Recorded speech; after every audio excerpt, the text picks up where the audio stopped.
Welcome to The Frequency from Vermont Public. I'm Mary Engish. It's Thursday, November 6th. And coming up in today's episode, an update on financial aid for folks who use supplemental food benefits amid the federal government shutdown, how the state plans to find space for all the workers it's ordering back to the office next month, a roundup of how some local bond measures fared on Election Day, and a look back to an historic Vermont election. First, the headlines.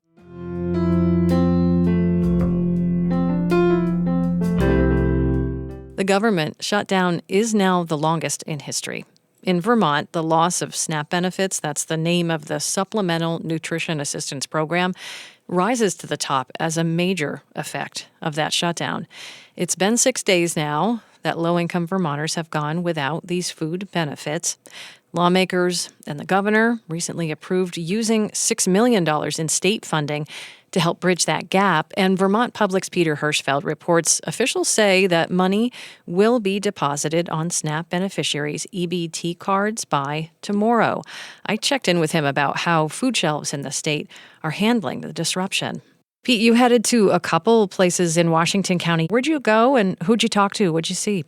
Yeah, I went to a food shelf run by Capstone Community Action in Berry City, and there were about 24 people waiting in line for their turn to get into the pantry. They give folks numbers on tickets like you would get at the DMV, and you sit there and you wait for your number to be called. I went to another food shelf run by a local church nearby in Berry. Same story there, just a steady stream of folks filing in to pick up produce and bread and whatever else they can get their hands on. Organizers at both sites say traffic over the past couple days is much higher than normal. There's no doubt in their minds that this is a direct result of what's going on with SNAP. A lot of families burn through their monthly benefits in less than 30 days, and a lot of people still have zero balances on their EBT cards. So if you're a low-income family and you need food, one of your only options right now is a local food bank. Yeah, Pete, I keep thinking that we're nearing these, big holidays where food tends to be the centerpiece. Food shelves already stretched thinner. Are local food shelves going to be able to meet this increased demand for food? They're figuring out a way for now to make sure that everybody that visits the pantry has something to take home. But they are not capable of recreating the level of food assistance that SNAP delivers. The 63,000 or so SNAP recipients in Vermont get about $12 million a month in benefits. That's orders of magnitude more resources than charitable food organizations have to work with. We're seeing food shelves resort to rationing right now to make sure the cupboards don't go bare. And that's because they know that this increased demand is going to persist for however long this lapse in federal food benefits persists. And two federal judges last week ruling that it's illegal for the Trump administration to withhold these SNAP benefits. And in response, the U.S. Department of Agriculture announced it's going to release partial benefits for the month of November. Will that alleviate what we're seeing in Vermont in food shelves right now? Well, Mary, President Trump said on social media that he's decided not to release any SNAP benefits until the government shutdown is resolved. Administration officials quickly walked that back. They say benefits will be forthcoming, but there are a couple issues at play even if the Trump administration moves forward with that plan. One is that they're only going to be giving people half of their normal SNAP benefits. The other issue is that the Trump administration says there are all kinds of logistical hurdles that come with administering a partial benefit, and we're hearing reports that it could be weeks before that money makes its way to Vermonters. While Vermonters wait for federal aid to get resolved, the state money coming in this week should help, but it will only be enough to cover about 2 weeks' worth of benefits.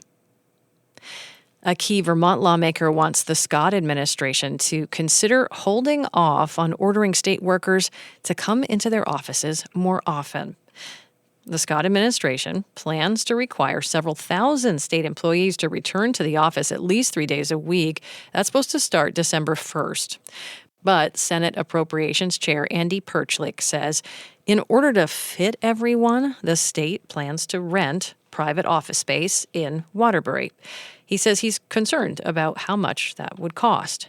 Would there be an opportunity for the administration to be more flexible on the return to office, even in the short term, why we can investigate this and see what other budget pressures we have? The state employees union is also pushing back to block the return to office order. The Scott administration says the additional office space is needed because many health department employees were moved from Burlington to the state office complex in Waterbury. It says the cost of the lease plan will be offset by savings generated by closing the health department building in Burlington. Coming up, we'll do a quick roundup of some Vermont election results from Tuesday. We'll be right back. Thanks for listening to The Frequency, where support comes from 802 Spirits. When you shop at one of the 80-plus independently owned 802 Spirits stores across Vermont, you're supporting local Vermont communities. Learn more about how 802 Spirits contributes to the spirit of Vermont and the Vermont General Fund at 802spirits.com. And Springfield Cadillac GMC in Springfield, Vermont, offering a wide range of pre-owned electric vehicles starting at under $20,000. View all EV inventory at springfieldgmc.com.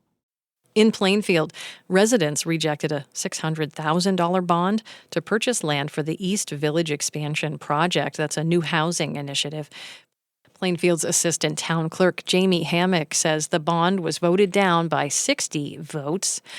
Also, voters in Berlin said no for the third time to a proposal to transform the town's ice rink into a year-round covered recreational facility. And the Barrie City Council went 2 for 2 on Tuesday as voters approved an unconventional investment in affordable housing and agreed to finance renovations needed to create a new home for the city's public works complex. Plus, a southwestern Vermont school district voted to close 2 small elementary schools after more than a year of debate and community input there. The Taconic and Green Regional School District Board voted 11-2 to shutter those schools. They include Courier Memorial School in Danby and Sunderland Elementary School. Board Chair Melanie Virgilio, who's from Sunderland, voted in favor of the closures at a meeting Tuesday night. None of us here are doing this with a light heart. This is hard. There's just a lot of emotions around this. The 100 or so students will attend the Dorset School next September. And in New Hampshire, voters in Concord, Laconia, Keene, Portsmouth, and Nashua had a measure on their ballots about whether or not to allow social districts in their cities. Those are places where adults can consume alcohol in designated public areas and even walk between bars and restaurants consuming alcohol. A new state law enacted in July took effect this fall, and yesterday, WMUR reports that voters in Concord and Laconia said yes.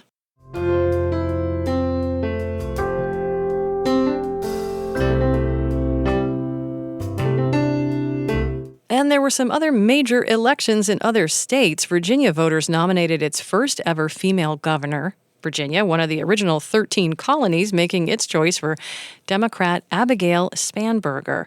Virginia was one of 2 states, along with New Jersey, to hold governor's races in Donald Trump's second term. And on this date, in 1984, Vermont made history too, when Madeleine Kunin was elected the first woman governor in the state's history.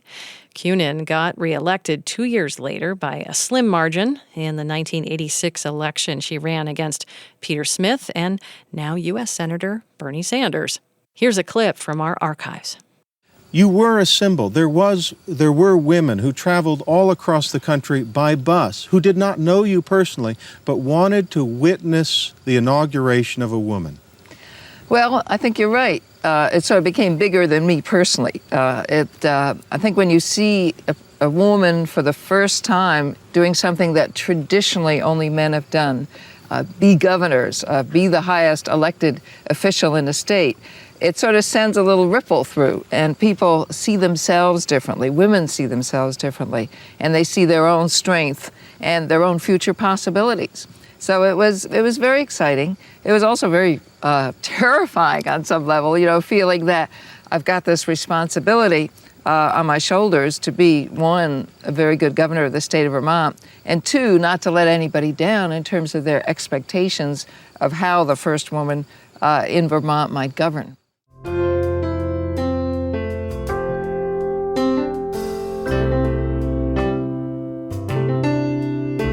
And we'll leave you with this from the Vermont Humanities Council. It's time to nominate your favorite books written by Vermont authors.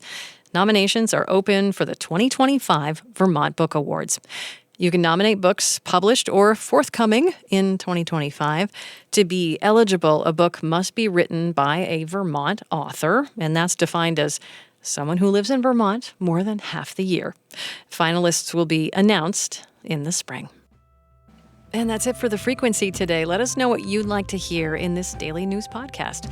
You can write to us at thefrequency@vermontpublic.org. We have additional reporting from Jen Jarecki, Bob Kinzel, and Howard Weiss-Tisman. Adia Golston is our producer, with Stephanie Colombini editing. This Day in Vermont History from Vermont History Explorer. Music is by Blue Dot Sessions and Universal. More tomorrow. Talk to you then.